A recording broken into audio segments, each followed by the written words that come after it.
អាគុយ hybrid តើវាជាអ្វីហេតុអ្វីបានជាម្ចាស់រថយន្តនៅភ្នំពេញគួរស្វែងយល់និងថែទាំ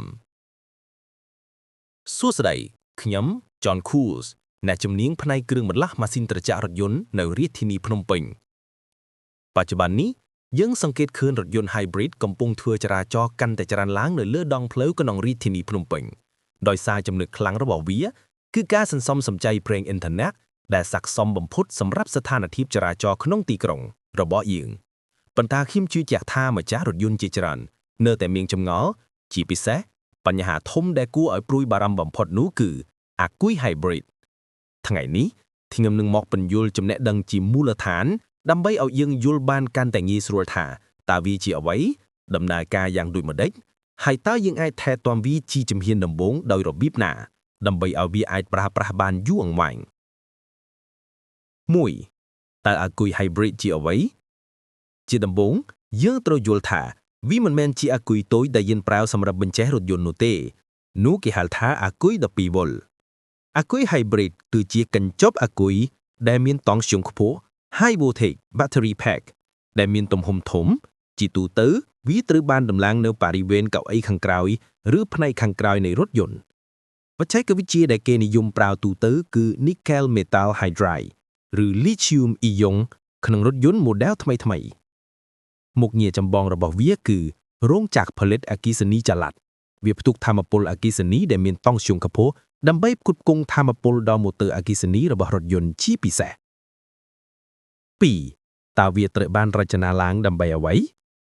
គោលដៅចម្បងរបស់ប្រព័ន្ធ hybrid គឺការធ្វើការរួមគ្នារវាងម៉ាស៊ីនចំហាស់និងម៉ូទ័រអគ្គិសនីដើម្បី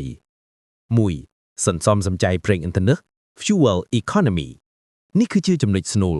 នៅពេលមានការកកកាសចរាចរណ៍ក្នុងទីក្រុងភ្នំពេញឬនៅពេលរថយន្តចាប់ផ្ដើមចេញដំណើរម៉ូទ័រអគ្គិសនីនឹងចូលមកជួយម៉ាស៊ីនឬធ្វើការជំនួសតែម្ដងធ្វើឲ្យម៉ាស៊ីនមិនចាំបាច់ធ្វើការធ្ងន់ដូច្នេះទើបប្រើប្រាស់ប្រេងឥន្ធនៈតិចជាងមុន 2. កាត់បន្ថយការបំពុល lower emission នៅពេលប្រើប្រាស់ប្រេងឥន្ធនៈតិចការបញ្ចេញផ្សោតផ្ពុលទៅកាន់បរិស្ថានក៏កាន់តែតិចដែរ 3. សាកភ្លើងត្រឡប់ពេលជាន់ហ្វ្រាំង regenerative braking រាល់ពេលដែលអ្នកជាន់ហ្វ្រាំងឬដកជើងចេញពីហ្គែរប្រព័ន្ធនឹងបំលែងថាមពលចលនាដែលជាធម្មតាបាត់បង់ទៅជាកម្ដៅនៅនឹងហ្វ្រាំងទៅជាថាមពលអគ្គិសនីរួចសាកបញ្ចូលត្រឡប់ទៅក្នុងអាគុយ hybrid នោះវិញនេះគឺជាមូលហេតុដែលរថយន្ត hybrid សន្សំសំចៃបានច្រើននៅពេលបើកបរគ្រឿងទីក្រុងដែលតម្រូវឲ្យមានការជាន់ហ្វ្រាំងញឹកញាប់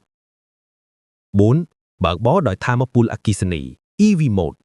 ក្នុងរយៈចម្ងាយខ្លីនិងល្បឿនទាបរថយន្តអាចបើកបរដោយប្រើថាមពលអគ្គិសនីសុទ្ធម៉ាស៊ីនរលត់ធ្វើឲ្យរថយន្តស្ងាត់និងមិនប្រើប្រាស់ប្រេងឥន្ធនៈសូម្បីតែបន្តិច 3. ការថែទាំជាមូលដ្ឋានដែលអាចធ្វើបានដោយខ្លួនឯងទោះបីជាអាគុយ hybrid ត្រូវបានរចនាឡើងឲ្យមានភាពធន់ប្រើបានច្រើនឆ្នាំឬរាប់សែនគីឡូម៉ែត្រក៏ប៉ុន្តែការប្រើប្រាស់ក្នុងស្ថានភាពអាកាសធាតុក្តៅនិងស័ក្តិសមដូចជានៅប្រទេសកម្ពុជាក៏មានចំណុចដែលយើងគួរយកចិត្តទុកដាក់ជាពិសេសផងដែរ 1. បើកបរឲ្យបានទៀងទាត់រថយន្ត hybrid មិនចូលចិត្តការចតទុកចោលយូរពេកទេការបើកបរប្រើប្រាស់ជាប្រចាំនឹងជួយឲ្យអាគុយបានបញ្ចេញថាមពលនិងសាកបញ្ចូលថាមពលជាប្រចាំដែលនេះគឺល្អសម្រាប់សុខភាពរបស់អាគុយ 2. សង្កេតមើលសញ្ញាព្រួយបារម្ភប្រសិនបើមានភ្លើងសញ្ញាព្រួយបារម្ភប្រព័ន្ធ hybrid លោតនៅលើផ្ទាំងតាប្លូឬមានអារម្មណ៍ថារថយន្តស៊ីសាំងខ្លាំងជាងមុនឬម៉ាស៊ីនឆាកញឹកញាប់ជាងមុននោះអាចជាសញ្ញាបង្ហាញថាប្រព័ន្ធអាគុយត្រូវការការត្រួតពិនិត្យ 3. ប្រព័ន្ធបញ្ចុះកម្ដៅ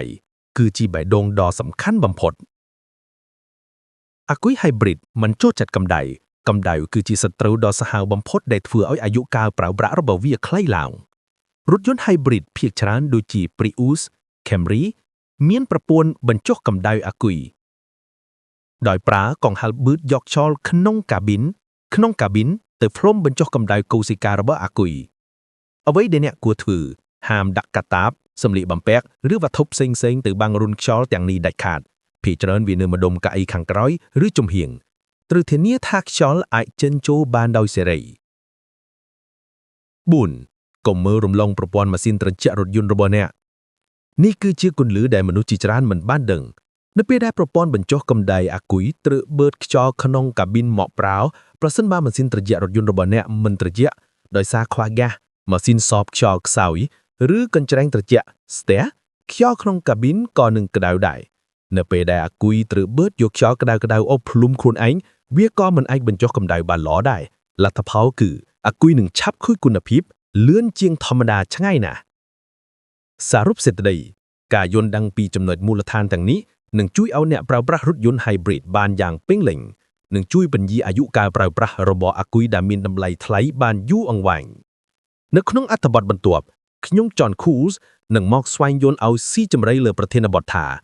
ហេតុអ្វីបានជាម៉ាស៊ីនត្រជាក់រថយន្តដែលមិនត្រជាក់คล้ายជាគាតកលលាក់មុខដែលបំផ្លាញអាគុយ hybrid របស់អ្នកហើយតើវាពាក់ព័ន្ធនឹងគុណភាពនៃគ្រឿងបន្លាស់ម៉ាស៊ីនត្រជាក់ដែលយើងកំពុងចែកចាយយ៉ាងដូចម្ដេច